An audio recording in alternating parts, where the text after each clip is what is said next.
Why was everyone ignoring her at the briefing table? Torres had once been the pilot every young recruit watched with awe. Her flight record had been flawless, her precision unmatched, her instincts sharp enough to cut through chaos. But now, 3 weeks after a maneuver that saved 12 men yet branded her reckless, she sat in silence, grounded, invisible. The squadron bustled around her. Boots thudded against polished floors, flight suits rustled, voices barked with confidence. None of it included her. She wasn't the rising star anymore. She was the example, the cautionary tale whispered in corridors when superiors weren't listening. Her jet, an F-35 that had once roared like an extension of her own body, now sat under tarp in Hangar 7. Dust gathering on the canopy, hydraulics silent, a predator with clipped wings. Hated walking past it. She hated the way mechanics looked down as if avoiding her shame. And yet, she also hated herself for caring so much. Because she had saved them. 12 soldiers pinned down in Syria, men who should have died that day. They didn't. Because she'd broken formation, ignored orders, and flown a maneuver so dangerous it wasn't in any manual. She'd inverted into a near-vertical dive, missiles painting the sky inches above friendly positions, and pulled out at the last second. A gamble, a sin against protocol, a miracle. And miracles, in the cold language of military command, were dangerous. "Torres, you're grounded indefinitely," Colonel Mitchell had said. His tone had been calm, precise, as though her wings were no different from a piece of paperwork crossed out. "Your reckless flying endangers everyone."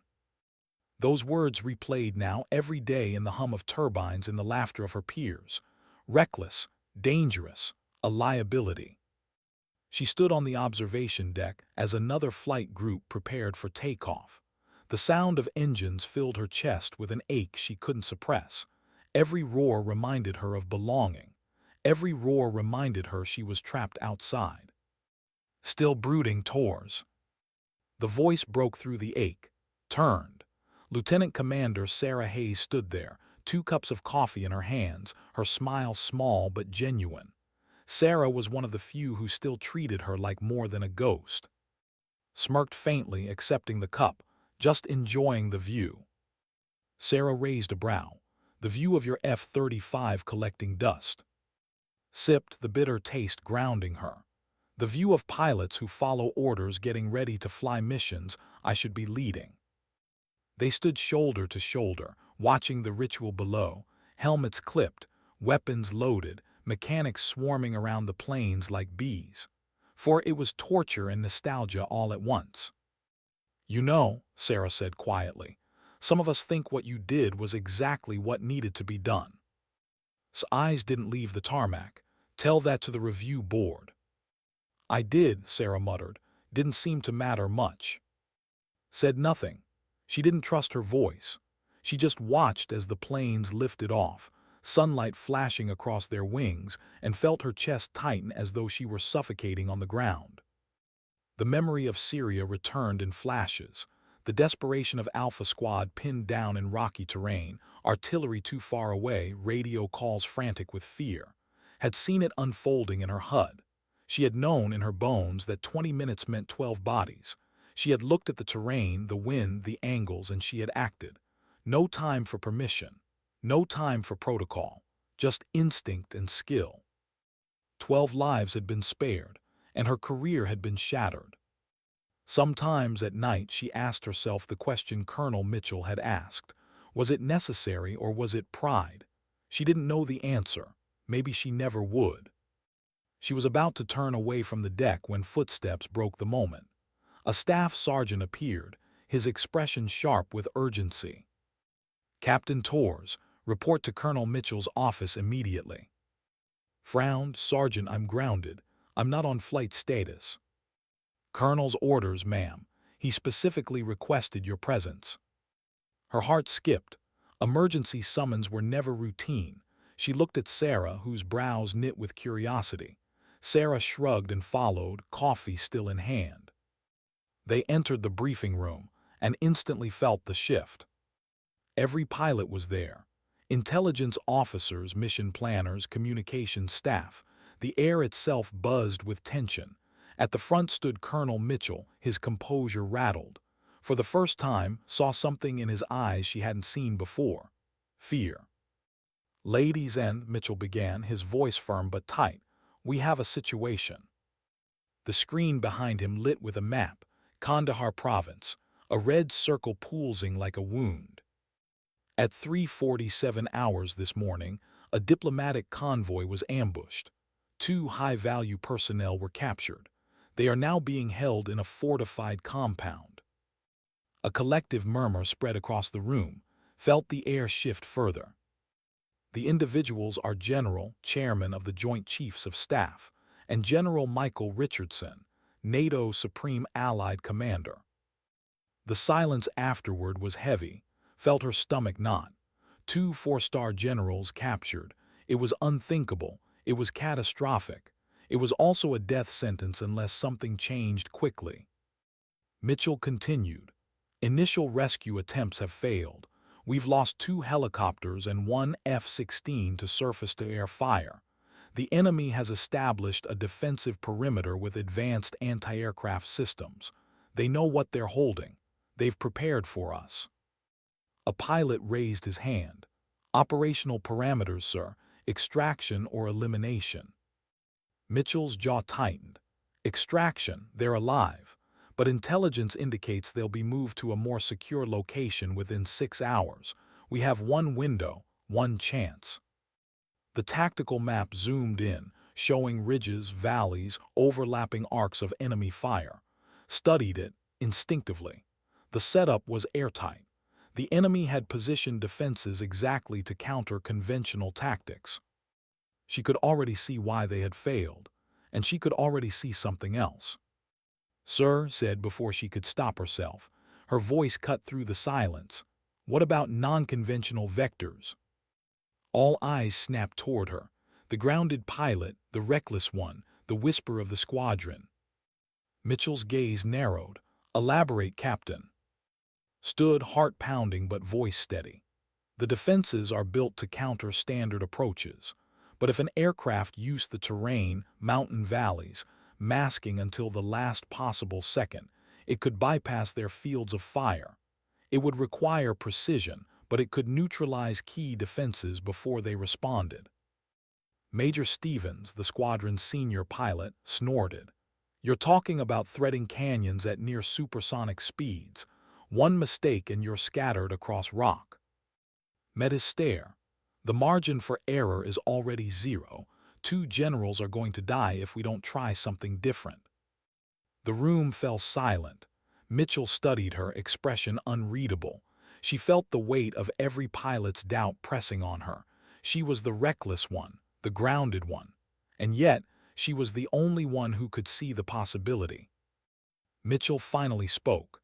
"Captain Torres, you are under disciplinary review. Your last maneuver risked both aircraft and pilot."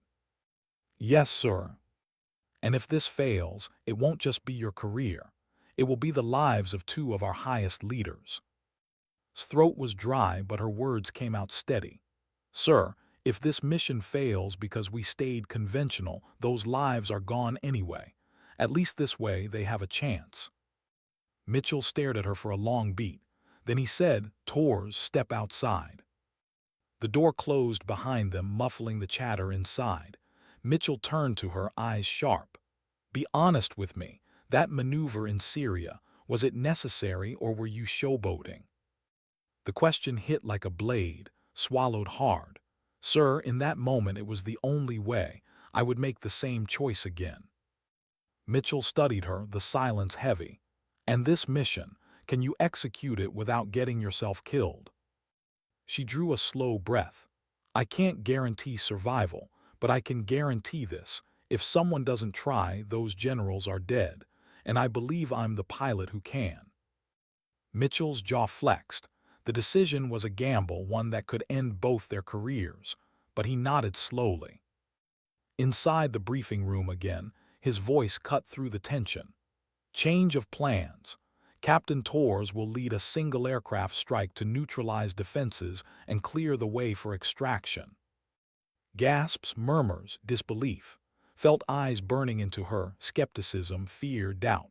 The grounded pilot suddenly trusted with the mission of a lifetime. But in her chest, for the first time in 3 weeks, something long dormant stirred. Not arrogance, not recklessness, purpose. And purpose had wings. What did it feel like to be trusted only when everyone else had failed? Torres stood at the edge of Hangar 7, staring at the jet that had haunted her dreams for 3 weeks. Her F-35, silver gray and patient, no longer draped in the shame of a tarp. Mechanics swarmed around it now, hydraulic lines hissing, ordnance being loaded with care. For a moment, she almost couldn't breathe. It felt like walking back into a home she'd been locked out of, only to find the lights still on inside. Chief Petty Officer approached, grease staining his hands, his expression solemn but steady. "Captain, she's loaded with precision-guided munitions. Systems tested, avionics green. She's ready for you." Ran her hand along the fuselage, the cool metal vibrating faintly with life. "How does she look?" Gave the faintest smile. "Like she's been waiting 3 weeks for you to get your act together, ma'am." The remark carried no malice, only truth. Nodded, forcing a thin smile. "Then let's not keep her waiting any longer." She began her inspection. Methodical, precise. Fingers checking panels, eyes scanning ordnance mounts, ears tuned to the hum of electronics cycling. She had done this 1,000 times, yet tonight it carried a gravity she could feel in her bones. Not just because the mission was impossible, not just because 2 generals' lives were on the line, but because her reputation, her very identity, would either be redeemed or buried here. Sarah Hayes slipped into the hangar, helmet tucked under her arm. She watched in silence for a while before speaking. "I should be the one saying it, but be careful." Looked up, brow raised. "Careful doesn't win this fight." "No," Sarah said, stepping closer. "But reckless gets you killed. Don't confuse the two, Torres. You're not just flying for yourself anymore. If you fail, you don't just go down in flames. You drag everyone's faith in you with you." Tightened the strap on her glove. "That's what I'm afraid of." Sarah paused, eyes softening. "Then don't fly for them. Don't fly for the colonel. Don't even fly for the review board. Fly for the 2 people who right now are praying to God someone will break every rule to bring them home." Swallowed, the words hit deep. She didn't answer. She simply pulled on her helmet, the visor hissing down into place. Silence replaced conversation. The language of the machine now took over. Inside the cockpit, everything hummed alive. Displays flickered, sensors calibrated, targeting systems aligned. Hands moved with instinct, flipping switches, checking redundancies, confirming systems. Her breathing slowed, syncing with the rhythm of avionics. This was her world. This was her silence. "Ghost 7, this is Tower. You are cleared for immediate departure." Her call sign, spoken again after 3 weeks of silence. She hadn't realized how much she missed hearing it. The canopy sealed shut, muffling the world outside. Engines roared to life, vibrating through her chest like a heartbeat. The F-35 rolled forward, guided by ground crew signals. The runway stretched ahead, moonlight washing over the asphalt. Gripped the throttle, her jaw set. She wasn't flying to prove herself. She wasn't flying to rewrite her reputation. She was flying because 2 people were out there, alive only if she succeeded. Throttle forward, afterburners ignited. The roar thundered across the base, rattling windows, echoing like a war drum. The jet surged down the runway, wheels screaming until they lifted free. The ground fell away, was airborne. For the first time in weeks, she felt whole. The ocean slid beneath her, then the desert stretched ahead, endless and dark. 2 hours of flight lay between her and Kandahar. 2 hours to think. Too much time to think. "Ghost 7, this is Overwatch. You are en route. Stand by for real-time intelligence updates." Acknowledged, her voice calm though her pulse pounded. As the miles ticked away, her thoughts drifted unbidden. Back to Syria. Back to the maneuver that had saved 12 lives and cost her 3 weeks of exile. She had replayed it 1,000 times. The radio calls screaming for help, the decision she'd made in a heartbeat, the dive that nearly tore the aircraft apart. What terrified her wasn't the memory of the dive. It was how natural it had felt. No hesitation, no fear, just clarity. That same clarity now whispered inside her. But there was another voice too, doubt. The voice that asked whether she had crossed the line from instinct to arrogance, whether she had gambled not out of necessity but pride. And tonight she had no margin for pride. Closed her eyes for a moment inside the helmet, letting the vibration of the jet steady her. She remembered Sarah's words, "Don't fly for them, fly for the two waiting." She pictured General, a woman who had shattered barriers now sitting in captivity, every hour a ticking clock of vulnerability. She pictured General Richardson, hardened by decades of service, now reduced to a pawn in enemy propaganda. They weren't stars on a chart. They were human, afraid, counting on someone unseen in the sky. Opened her eyes. Focus returned.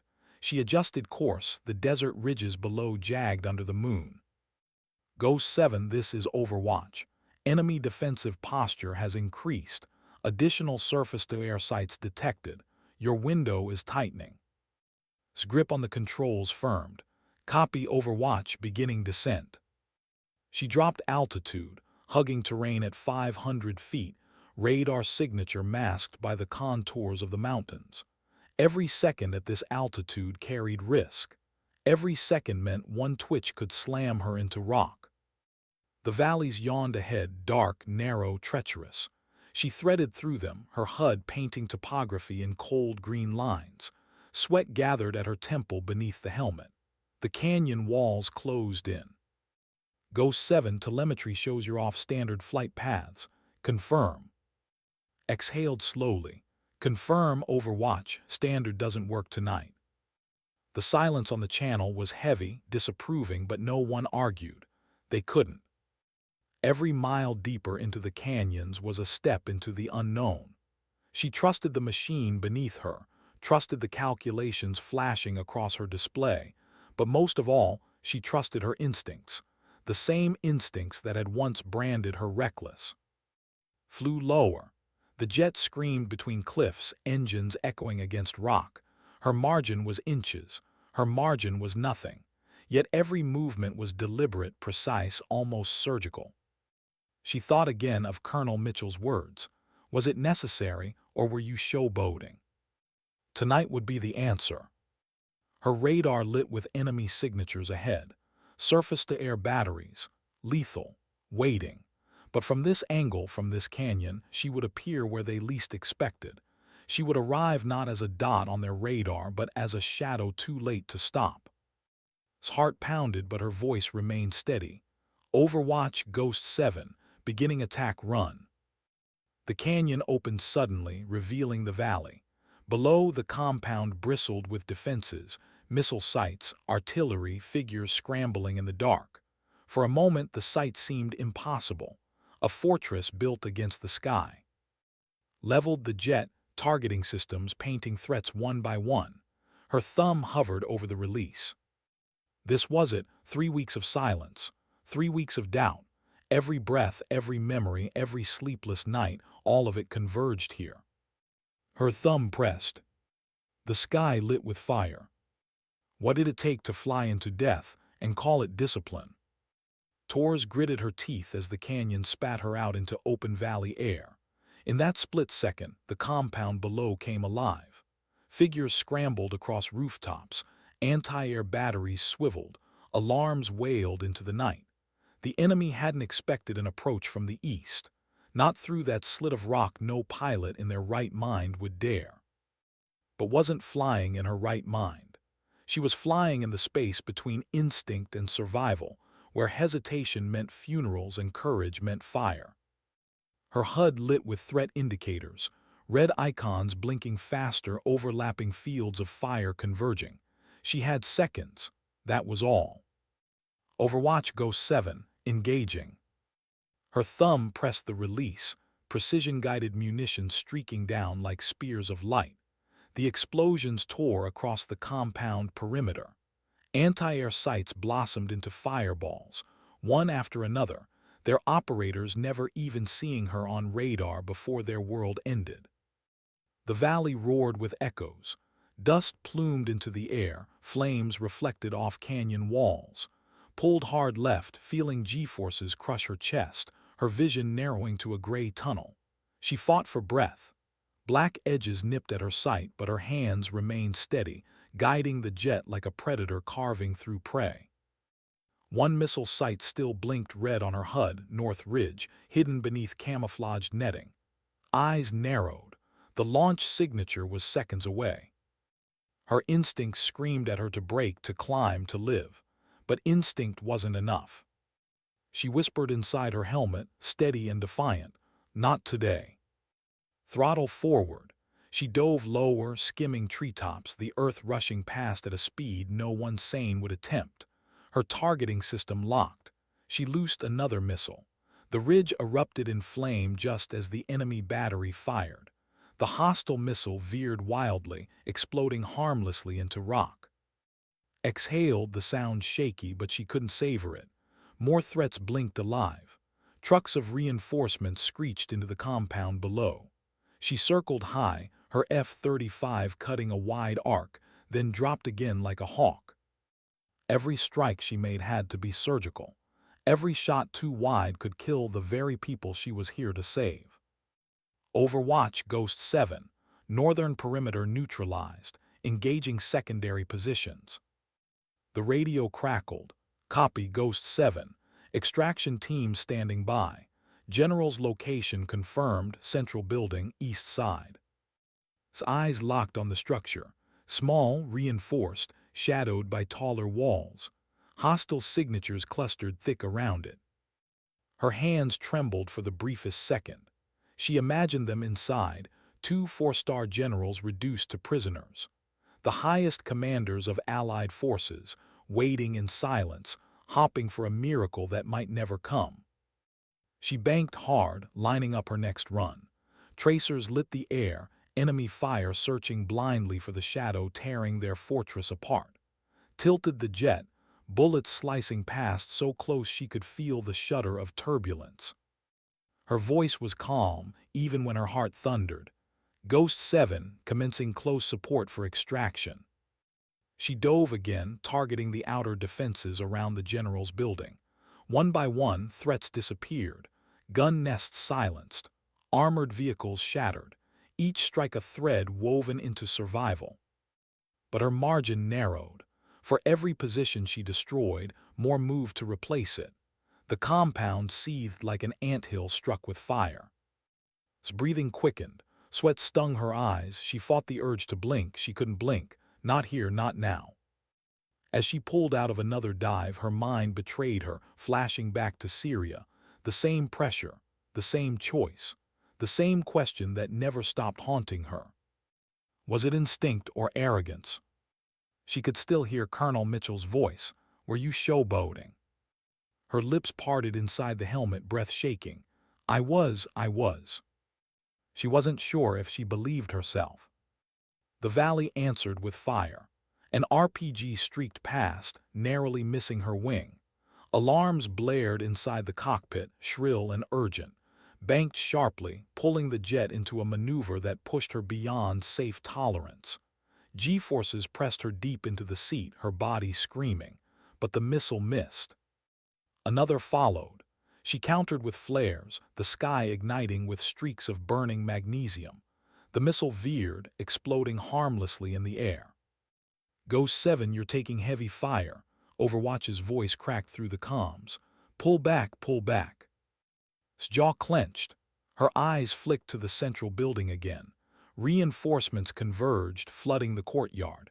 If she pulled back now, the generals wouldn't live another 10 minutes. Negative, Overwatch, she said, voice flat. I'm staying. The silence on the channel was long. Then, grudgingly, copy Ghost 7, proceed. She leveled the jet. Steady hands, cold breath, a whisper in her chest, if not me, then no one. Her missiles struck again, tearing holes through reinforcements, carving a path for boots that hadn't yet touched the ground. She was alone in the sky, but she flew like she was. She flew like 12 soldiers in Syria were still behind her, like 2 generals in Kandahar were praying her name without knowing it. And somewhere in the middle of fire and smoke, a realization came. Reckless wasn't about maneuvers. Reckless was about motive. Reckless was choosing self over mission, ego over lives. What she was doing wasn't reckless. It was necessary. The thought steadied her. Overwatch, this is Ghost 7. Defensive perimeter compromised. Recommend insertion. The comms erupted with voices. Rescue 1 copies, moving in. Caught the flicker of helicopters approaching low, hugging terrain the way she had minutes before. She felt a surge of something deep in her chest. Not pride, not relief, but a fragile thread of hope. The extraction team descended into the chaos. She covered them from above, cannons rattling as she shredded enemy reinforcements before they could breach the courtyard. She was the shield in the sky, the silent guardian they would never see but would owe everything to. Minutes stretched like hours. The compound blazed. Figures darted across rooftops, collapsing under her strikes. Helicopters hovered, men fast-roping into smoke and fire. Ghost 7, Rescue 1. We have visual on both targets, securing now. Exhaled just once. The hardest part wasn't over, but hope was no longer a stranger. Copy Rescue 1, covering your exit. She banked again, circling above like a vulture warding off predators. Every time the enemy, she cut them down. Every time a rocket streaked skyward, she was faster, deadlier. Through it all, she didn't think of medals or commendations. She didn't think of review boards or court-martials. She thought only of 2 human beings waiting to leave hell alive. Rescue 1 package secure, moving to extraction. His heart hammered. She could almost see it. 2 figures pulled through smoke, guided into the waiting arms of men who hadn't stopped fighting for them. But the valley wasn't done. Alarms screamed as her HUD lit with new signatures. Armored reinforcements rolled in from the north, heavy cannons trained upward. Her radar counted 6, 8, 12 targets. She whispered into her helmet, steady but sharp, "Not on my watch." Her fingers flew across the controls.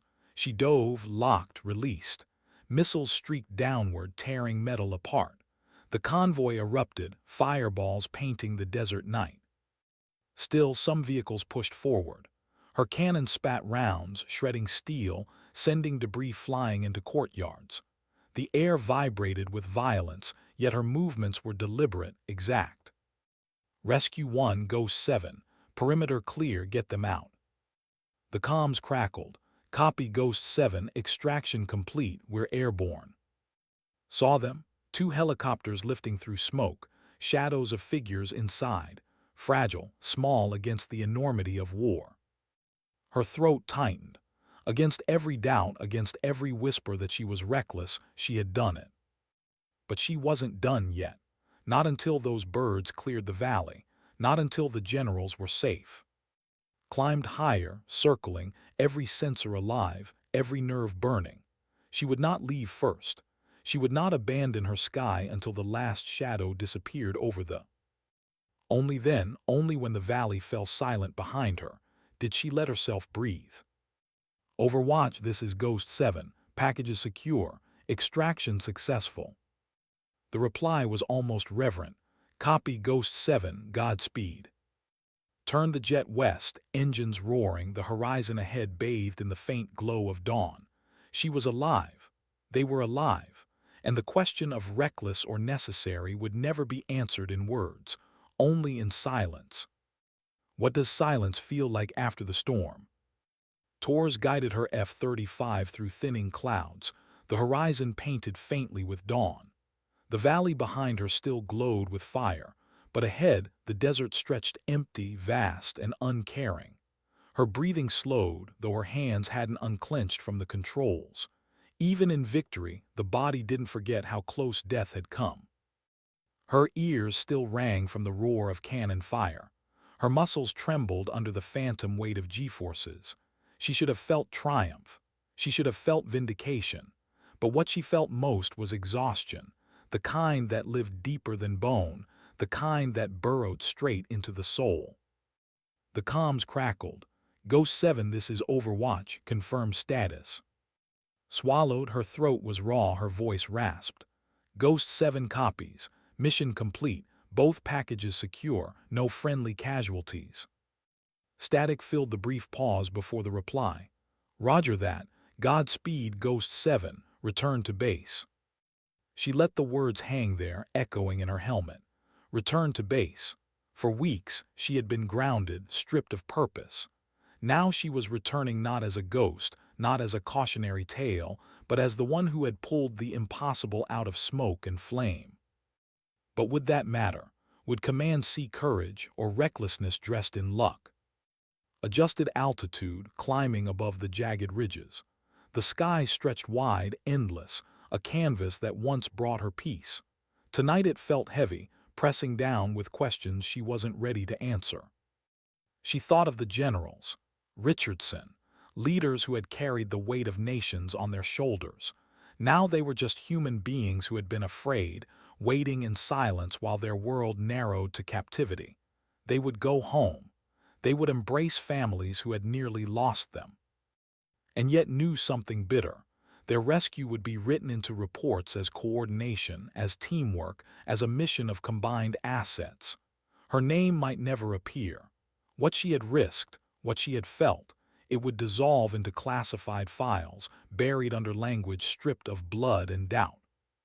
Her hand brushed the cockpit glass, the desert rolling below. She whispered to herself almost without realizing, was it enough? The question wasn't about medals. It wasn't about career. It was about whether she had balanced the razor's edge between necessary and reckless. She had saved them, but at what cost to herself? 2 hours stretched long on the return flight. The adrenaline bled away, replaced by hollow silence. Found herself replaying every moment. The missile sites she had destroyed, the tracers that had stitched the air around her, the canyon walls rushing past her wings. The moment she thought she might black out, crushed by G-forces, unable to breathe. But most of all, the moment she chose not to pull back, even when Overwatch told her to. That was the moment she knew command would dissect. That was the moment they would hold against her, even in victory. Still, she didn't regret it, not yet. Ghost 7 Tower, you are cleared for landing. The voice of home. She angled down, engines roaring softly as she descended toward the naval air station. The base unfolded beneath her, neat rows of hangars, the runway shining under first light. She felt her stomach tighten. The landing was smooth. Automatic, practiced, instinctive. Wheels kissed the ground, brakes hissed, the roar softened. She taxied toward Hangar 7, where the mission had begun. They were waiting for her. Colonel Mitchell stood with his arms folded, flanked by officers, ground crew, and the pilots who had doubted her hours ago. His pulse quickened. Every step of the taxi forward felt like a march to judgment. She powered down systems. Avionics hummed into silence. The canopy lifted with a hiss, dawn air rushing in. Unlatched her helmet, pulled it free, and for a moment just sat there, breathing, staring at the waiting faces. Was the first to break the stillness, signaling her to dismount. She climbed down, boots hitting tarmac. The colonel stepped forward, his expression unreadable. Mission report, Captain. Her voice was steady, though her chest hammered. Sir, both targets extracted successfully. Enemy defenses neutralized. No friendly casualties. Mitchell nodded once, his face as rigid as stone. 3 weeks ago, I grounded you for reckless flying. His eyes held hers, sharp, unflinching. Today, that same flying saved 2 American generals. Stood silent. The entire squadron seemed to hold its breath. Mitchell's words came slowly, measured. The military needs pilots who can think beyond protocols when circumstances demand it. But it also needs pilots who know when to follow orders and when to break them. She met his gaze, forcing the quiet truth past her lips. I understand, sir. Do you? Mitchell asked softly, almost like a confession. Because I'm not sure I do. What you accomplished tonight was extraordinary, but extraordinary isn't always sustainable. It isn't always safe. The colonel paused, the weight of silence pressing against every ear on the flight line. Then his voice shifted, firm again. Captain Torres, you are hereby restored to full flight status. Disciplinary review concluded. Commendation for performance under extreme circumstances. Relief rushed through her body, though her face stayed composed. Thank you, sir. Mitchell's eyes narrowed. Don't thank me yet. You'll be leading advanced tactical training for this squadron. They need to learn the kind of precision flying you demonstrated tonight, and you'll attend additional classes on protocol. I expect you to master not only instinct, but discipline. Allowed herself the faintest smile.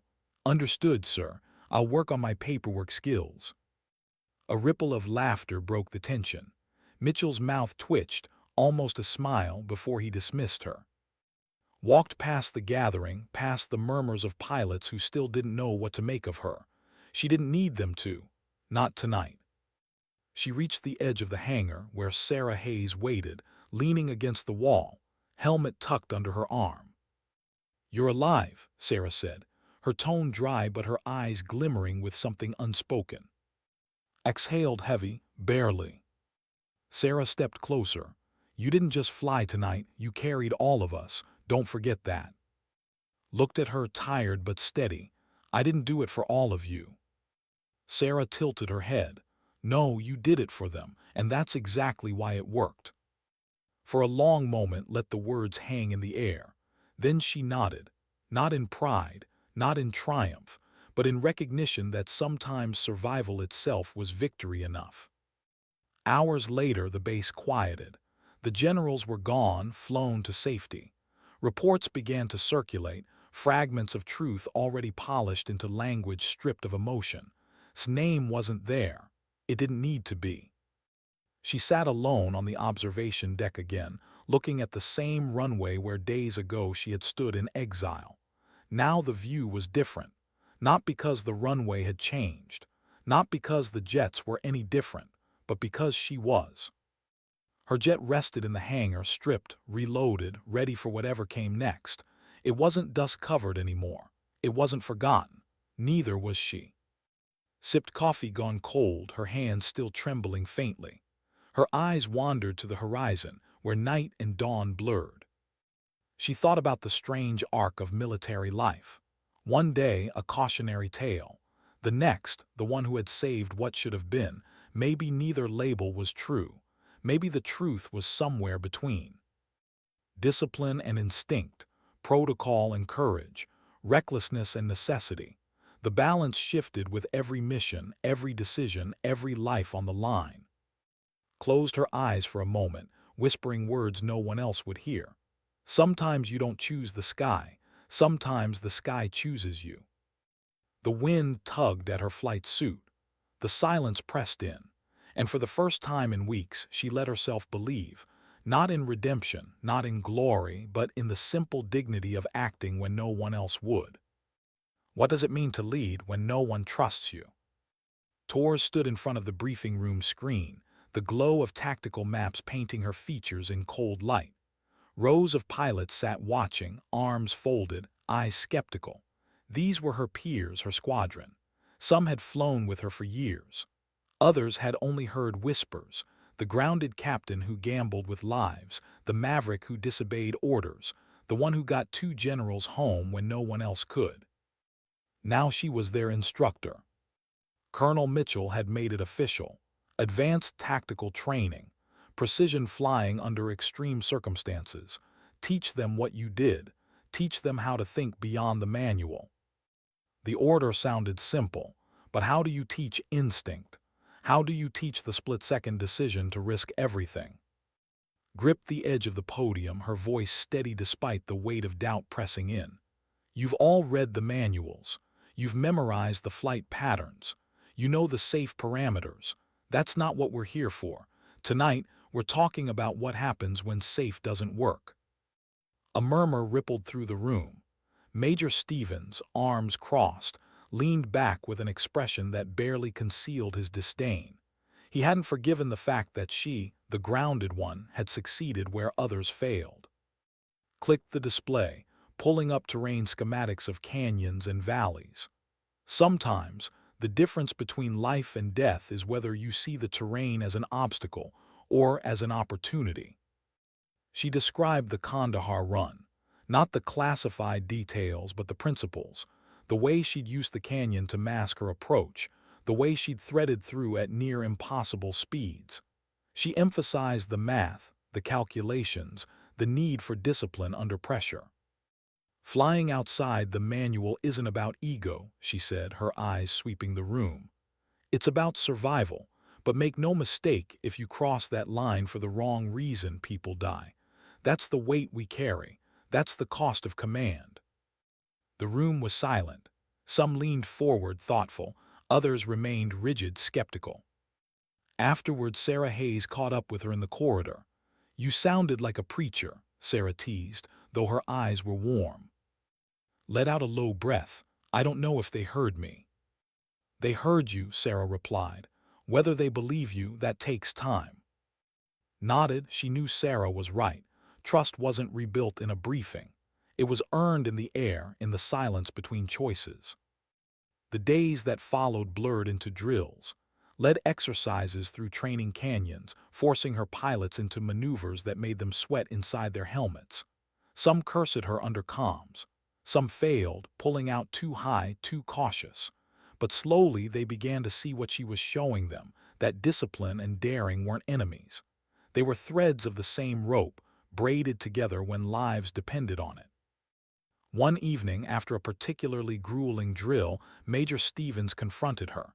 "You think you're teaching them brilliance," he said, voice low, sharp. "But all you're doing is teaching them to gamble. You got lucky, Torres, that's all." His jaw tightened. She wanted to snap back, to remind him that luck didn't hold a jet steady at Mach 1 in a canyon narrower than a city street. But instead, she met his eyes and said quietly, "Luck doesn't bury 12 men. Luck doesn't bring 2 generals home. Luck doesn't hold when you're staring down the impossible." Stevens sneered, "We'll see." Then he walked away, leaving the words hanging like a challenge. That night lay awake in her quarters. His accusation clung to her. Lucky, reckless, gambler, was that what she had been? Was that what she still was? Her mind replayed every mission, every decision. She remembered the faces of soldiers who had lived because of her choices. She remembered the silence of families who never knew how close they came to grief. And she wondered if one day she'd push too far. One day she wouldn't come home. But then she remembered and Richardson, the generals she had pulled from the fire. She remembered Sarah's words, "Don't fly for them, fly for the ones waiting." That was the truth she carried. Not luck, not arrogance, not gambling, purpose. The next week brought new orders. The squadron was tasked with a high-risk escort mission, supporting a convoy through mountainous terrain known for ambushes. It wasn't a rescue. It wasn't extraordinary, just dangerous, just necessary. Colonel Mitchell briefed them. Enemy activity confirmed in the region. Likelihood of ambush, high. You'll fly overwatch, eyes on the ridges covering the convoy. No heroics, no deviations, understood. The words were pointed, aimed directly at her, gave a crisp nod. Understood, sir. In the air, the squadron flew in formation, the desert sprawling below. Held position, scanning ridges, every sense alive. Hours stretched quiet, the convoy rolling steadily. But quiet never lasted. Movement flashed on her radar, hostile signatures on the ridge ahead. Ambush positions, too many, too close. Overwatch, this is Ghost 7, I have multiple contacts, ambush imminent. The convoy was boxed in, artillery positioned. The ambush was perfectly placed. Protocol dictated they maintain altitude, call for ground support, but ground support was 20 minutes out. 20 minutes, the same 20 minutes Alpha Squad in Syria hadn't had. Her instincts surged, break formation, dive, eliminate the threat, save them. Her hands tightened on the controls. But this time, something stopped her. The voices of the squadron filled her comms, tense but waiting. They were looking to her not to act alone but to lead, to guide. Drew a breath, her voice cut calm through the channel. Flight break into pairs, use terrain masking, will neutralize threats from multiple vectors, on my mark. She gave them the path, she gave them the timing, and together they dove. Explosions lit the ridges. Enemy artillery shattered. The ambush unraveled under precision fire, not from one maverick pilot, but from a squadron moving as one. When it was over, the convoy rolled on, safe, intact. Exhaled, sweat beading on her forehead. For the first time, she hadn't been alone in breaking the mold. For the first time, they had followed her, not in fear but in trust. Back at base, Mitchell's debrief was simple. Convoy secure, 0 casualties, well executed. His eyes flicked to unreadable. That's how discipline and instinct coexist. Nodded, but inside she felt something shift. She was no longer just proving herself. She was carrying others with her, teaching them the balance she had nearly lost. That night she stood alone on the deck again, desert wind cold against her face. She thought about the strange truth of it all. The manuals taught survival. Instinct taught courage. But leadership was knowing when to trust both and when to carry others across the line with you. Her whisper carried into the dark. Sometimes dignity doesn't speak, it simply acts, and sometimes it teaches others how. What happens when the sky you trust turns against you? Torres sat in the briefing room, the air heavy with tension. The map glowing on the screen showed a mountain range deeper, harsher than Kandahar, a jagged wilderness where radar signals fractured, where valleys swallowed aircraft whole. Intelligence officers marked it in red. Hostile stronghold, advanced weaponry, multiple anti-air installations. Colonel Mitchell's voice was grave. We've received credible reports of a high-value weapons convoy moving through this region. Surface-to-air systems capable of reaching our bases. If those weapons make it to their destination, every Allied aircraft in the region becomes vulnerable. This is a priority intercept. The convoy must be destroyed before it crosses the border. The room was silent. The maps showed impossible terrain, riddled with cliffs, with only narrow corridors navigable by aircraft. "Sir," Major Stevens finally said, "that's a kill zone. Anyone who flies in there isn't flying back out." Mitchell's eyes swept the room. "Which is why this mission requires precision. We don't have the luxury of conventional strikes. We need someone who can guide this squadron through terrain designed to kill us, and I believe we already have that someone." His gaze locked on. Her chest tightened. She hadn't been surprised. She had known it was coming, the next impossible test. But hearing it aloud, feeling the weight of her squadron's eyes, made her stomach twist. "Yes, sir," said her voice steady. Mitchell's jaw flexed. "You'll lead the formation. You'll bring them in and you'll bring them out. No deviations, no lone maneuvers. You're not just flying this mission, you're carrying it." Nodded, the words dug deep. No deviations, no lone maneuvers, carry them. That night she lay awake in her bunk, staring at the ceiling. The hum of the base was faint through the walls. Her mind replayed Mitchell's command. Bring them in, bring them out. She remembered Syria, alone in the sky, 12 soldiers alive because of her defiance. She remembered Kandahar, alone again, carving through fire, 2 generals saved because she dared. But this time she wouldn't be alone, and that terrified her more than anything, because if she failed, it wouldn't just be her burning in the wreckage, it would be them. Sarah Hayes found her outside, leaning against the railing, cigarette smoke from a distant corner drifting on the wind. "You're quieter than usual," Sarah said softly. Forced a small smile. "That's because I'm thinking about how to bring everyone back alive." Sarah studied her. "You've done it before." "Not like this," admitted. "Before it was instinct, I trusted myself, but now I have to make them trust me. That's harder." Sarah tilted her head. "Then stop trying to make them trust you. show them they can. Let the words settle. She knew Sarah was right. Trust wasn't begged for. It was built, action by action, choice by choice. The next morning, engines roared across the tarmac. Climbed into her cockpit, the ritual familiar, grounding. Switches flipped. Systems hummed. Avionics painted the world in cold green. Her squadron lined up behind her, waiting. Ghost 7 flight lead. Acknowledge, the tower called. His voice was calm. Ghost 7 copies, flight form up. They lifted off together, the desert shrinking beneath them. The mountains loomed ahead, jagged and merciless. His chest tightened, but her voice cut steady through the calms. Stay tight, follow my lead. We're shadows until we strike. The mountains swallowed them quickly. Radar signals flickered, lost in the folds of rock. Dropped altitude, guiding them into valleys narrow enough to clip wings if anyone drifted. Her hands were steady, but inside her thoughts were sharp, restless. Every canyon wall felt like judgment. Every shadow felt like the whisper of failure. Lead, this is 2, Major Stevens' voice crackled. We're too low. These margins are insane. His reply was calm, clipped. Margins are insane everywhere. Stay with me. They flew deeper. The sky overhead was only a ribbon, jagged peaks slicing it apart. Shadows played tricks across their canopies. His HUD blinked with intermittent radar ghosts. Then the convoy appeared.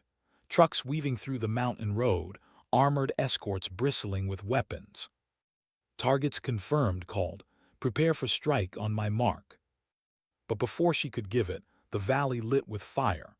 Enemy anti-air sites hidden in ridges came alive, missiles launching in arcs that blazed against the dark. Alarms screamed in cockpits. The squadron scattered, instinct pulling them apart. Break, break, voices shouted.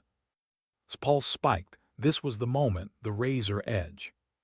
Her instincts screamed to dive, to cut loose, to fight alone. But Mitchell's voice cut through her memory. Bring them in, bring them out. She forced her breathing calm. Stay with me, follow my vector, trust the terrain. Her hands moved fast, guiding them into a canyon veering off the main valley. Missiles chased, exploding against rock walls, detonating in bursts that rattled their cockpits. Ghost 7, this is 3, I can't hold it. His voice was sharp, commanding. You can, eyes on my tail, fly the walls, not the sky, do it now. And he did. They all did. One by one, they tucked back into formation, flying inches from rock, threading through death with carving the path. The convoy below still rolled, still alive. Banked hard, leading them out of the canyon. Weapons free, targets marked, hit them now. Missiles streaked downward, slamming into trucks, detonating warheads in blinding fire. The road became a graveyard of twisted steel, flames licking at the cliffs. Secondary explosions ripped through the convoy, ammunition cooking off in violent bursts. Cheers filled the comms but cut them short. Not yet, stay sharp, we're not out. The enemy fired again, Sam's sights tracking, pulled them through another canyon, jinking hard, forcing missiles into the ground. Sweat blurred her vision, but her hands stayed true. When the last missile failed, when the valley finally fell quiet, only then did she allow her voice to soften. Flight, this is lead. Convoy neutralized, all wings intact. Form up, we're going home. Silence answered her first. Not doubt this time, not disdain. Silence born of awe. Then Sarah's voice, warm with relief. Copy that lead, bringing them out. His throat tightened. For the first time, she hadn't just saved others by flying alone into fire. She had carried them through it. She had proven that instinct wasn't only for herself, it could be shared. Back at base, the debrief was short. Convoy destroyed, 0 losses. Colonel Mitchell's gaze lingered on her. No lecture, no warning, just the faintest nod. Later, alone on the observation deck, stared at the stars. The sky was still the same, vast, merciless, but something inside her had changed. For the first time, she didn't feel like she was balancing between reckless and necessary. For the first time, She felt like she had found the space in between, where instinct and discipline weren't enemies, but allies. Her whisper carried into the night. Sometimes you don't lead by surviving alone. Sometimes you lead by carrying others through the fire with you. What happens when the enemy isn't only out there, but sitting across from you in the same room? The debriefing ended hours ago, but Torres could still feel the weight of eyes on her. The convoy strike had been flawless. No losses, enemy weapons destroyed. The kind of mission that would go down in reports as textbook, even though the truth was far messier.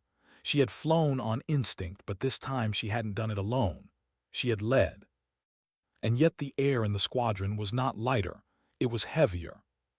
Major Stevens made sure of that. He cornered her in the corridor after the briefing, voice low, sharp as broken glass. "You got lucky again, Torres.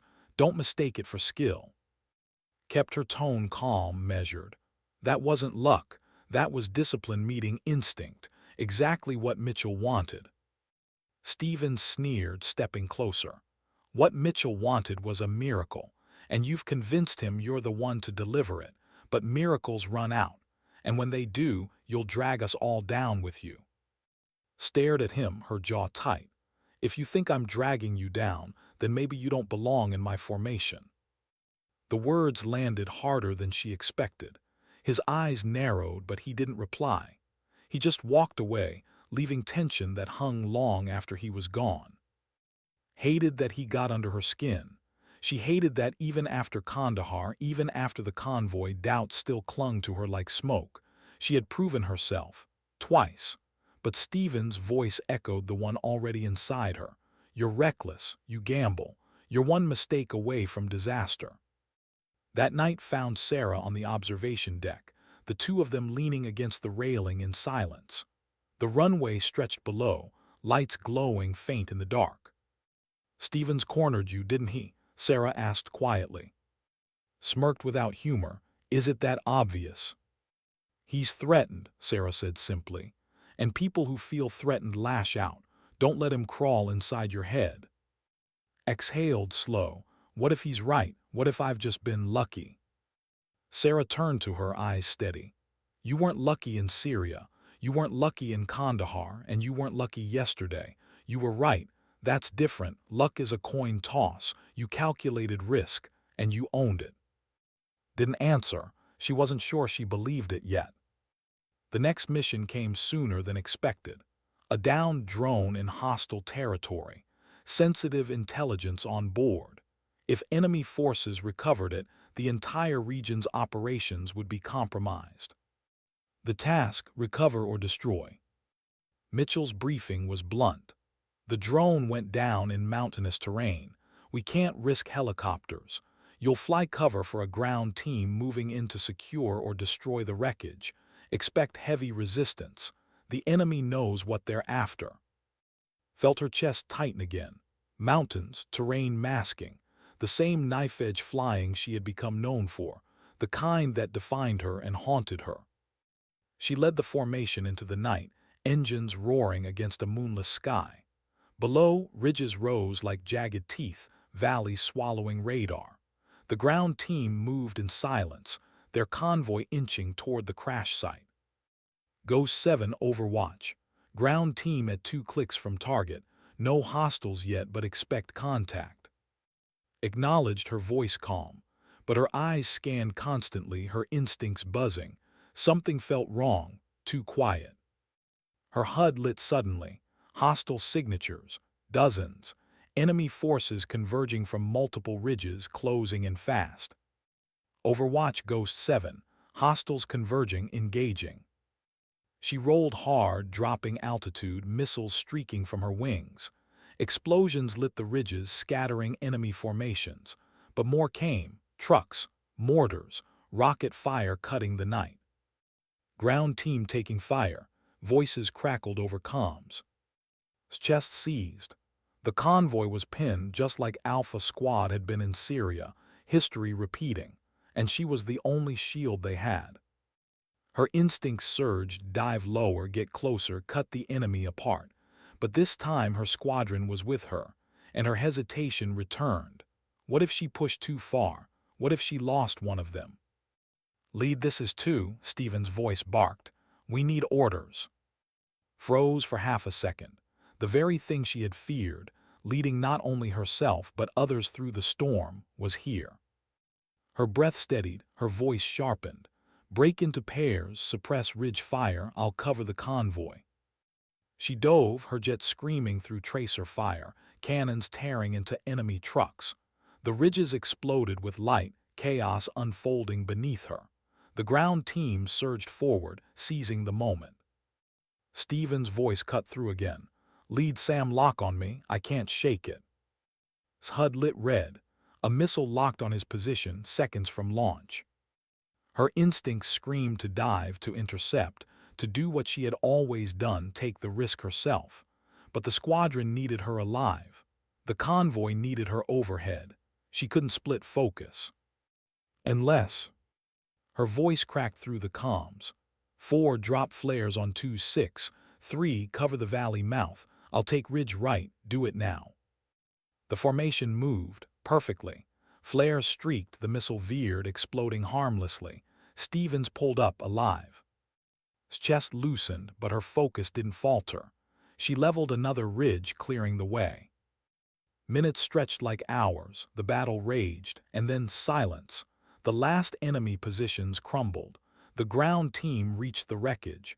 The drone was destroyed before capture, mission complete. Overwatch Ghost 7, target neutralized, all units secure. The reply carried relief. Copy Ghost 7, bring them home. The flight back was quiet, too quiet.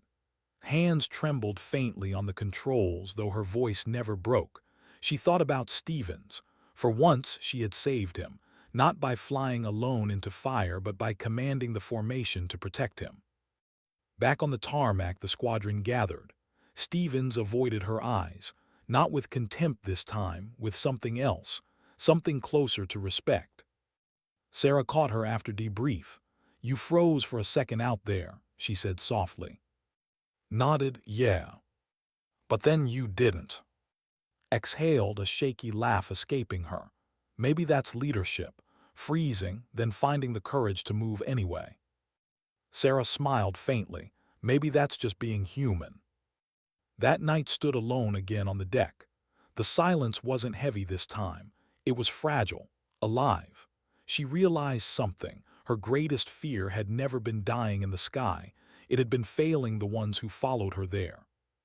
And tonight she hadn't failed. Her whisper carried into the wind. Sometimes courage isn't flying alone. Sometimes it's carrying the silence of everyone who trusts you and not letting it break. What happens when the war outside quiets, but the war inside never does? Torres sat alone in the hangar long after the others had gone. The echoes of footsteps had faded, the engines had fallen silent, and the hum of lights above was the only sound left. Her F-35 stood in the shadows, gleaming faintly under fluorescent strips. It looked at peace, but wasn't. Her hands were still trembling, not from fear of death. That had never been the fear. It was something deeper. Fear of hesitation, fear of freezing, fear of being the reason others didn't come home. She closed her eyes, replaying the mission. The downed drone, the ridges, Stevens' voice cracking with panic, her own breath catching as the missile locked, and the split second where she hadn't known what to do. That moment haunted her more than anything. Not the enemy, not the fire, not the risk, but the pause, the silence where she almost failed them. Her mind whispered the words she couldn't escape. What if next time the pause lasts too long? She stayed there for hours, staring at the jet until Sarah Hayes found her. "You're still here?" Sarah asked, leaning casually against the doorway, though her eyes carried concern. Forced a faint smile. Someone has to keep her company. Sarah walked closer, studying her. "No, you're not babysitting a jet, you're punishing yourself." Looked away. "Maybe I deserve it." Sarah shook her head. "You froze for a second, so what? Everyone freezes. You didn't let it own you, you moved. You saved him, you saved all of us." His laugh was quiet, bitter. You make it sound noble. It didn't feel noble in the moment. It felt terrifying. Good, Sarah said. That's what keeps you human. If you ever stop being terrified, you stop caring. And then, that's when you get dangerous. Let the words settle. She knew Sarah was right. Courage wasn't the absence of fear. It was moving anyway.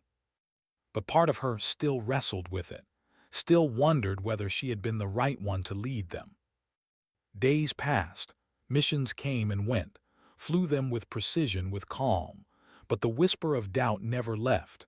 It lived in the pauses, in the quiet before action, in the silence after. One evening, Colonel Mitchell called her into his office. His tone was softer than usual, his posture less rigid. "Sit, Torres," he said. She sat. "You've led well," he began. "Better than I expected, if I'm honest. The squadron trusts you. Even Stevens has stopped trying to undermine you." Raised an eyebrow. "That's news."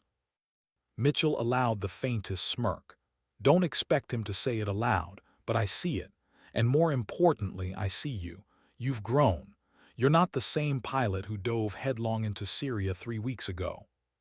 Frowned. "I'm not sure I believe that." Mitchell leaned forward, his voice measured.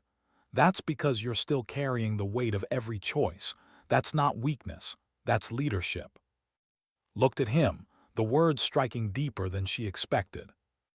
Mitchell continued. "The truth is, Torres, the military doesn't always reward instinct. Sometimes it punishes it. But in war, instinct is often the only thing standing between life and death. The trick is knowing when instinct is serving you and when it's betraying you. You've learned that balance, and I need you to keep teaching it." Nodded slowly. She wanted to believe him. Maybe part of her did. The weeks that followed weren't marked by glory. They were marked by work, training missions, drills, long hours in simulators, her squadron running terrain masking routes until the maneuvers became muscle memory. She corrected them. She pushed them. She taught them the difference between reckless and necessary, between instinct and arrogance. And slowly, she watched them change. Pilots who once dismissed her now listened. Pilots who once clung to manuals now began to see the sky as more than obstacles. She saw confidence growing where doubt had lived. She saw resilience being built. But in quiet moments, when the runway lights glowed and the desert wind carried silence across the base, still asked herself the same question: what happens when I fail? Because no one wins forever, not in war. The answer came during a mission weeks later. Routine overwatch for a humanitarian convoy. Simple, low risk, or so it seemed. Halfway through, the convoy hit an IED. Chaos erupted. Small arms fire from surrounding ridges. Hostiles swarming from hidden positions. Squadron responded immediately, striking ridges, covering the convoy. The ground erupted in fire. And then Stevens' voice again. "Lead, I'm hit. Controls sluggish. I can't maintain altitude." His heart seized. She scanned, locating him. Smoke trailed from his aircraft. He was fighting to keep it level. Instinct screamed at her to dive, to cover him, to shield him like she had shielded soldiers before. But she knew this wasn't hers alone to solve. Her voice cut sharp through comms. 2, take right wing. 3, cover his 6. 4, clear the ridge. We're bringing him home. Everyone move now. They moved, perfectly, coordinated. The kind of flying that weeks ago none of them would have attempted, the kind of flying she had taught them. Together they carved a path. Together they shielded Stevens. Together they carried him back across hostile fire until he reached safe airspace. Flew above them, watching. Not the lone savior this time. The leader of a squadron that trusted each other, that trusted her. When they landed, Stevens' jet limped onto the runway, but intact. He climbed down, helmet under his arm, face pale but alive. For a long moment he just stared at. Then, with no words, he gave her the faintest nod. Respect, gratitude, maybe even belief. It was more than she had ever expected from him. That night returned once more to the observation deck. She stood where she had stood so many nights before, when she was grounded, when she was doubted, when she was haunted. But tonight felt different. The sky stretched endless. Quiet, she didn't fear it now. She didn't feel at war with it.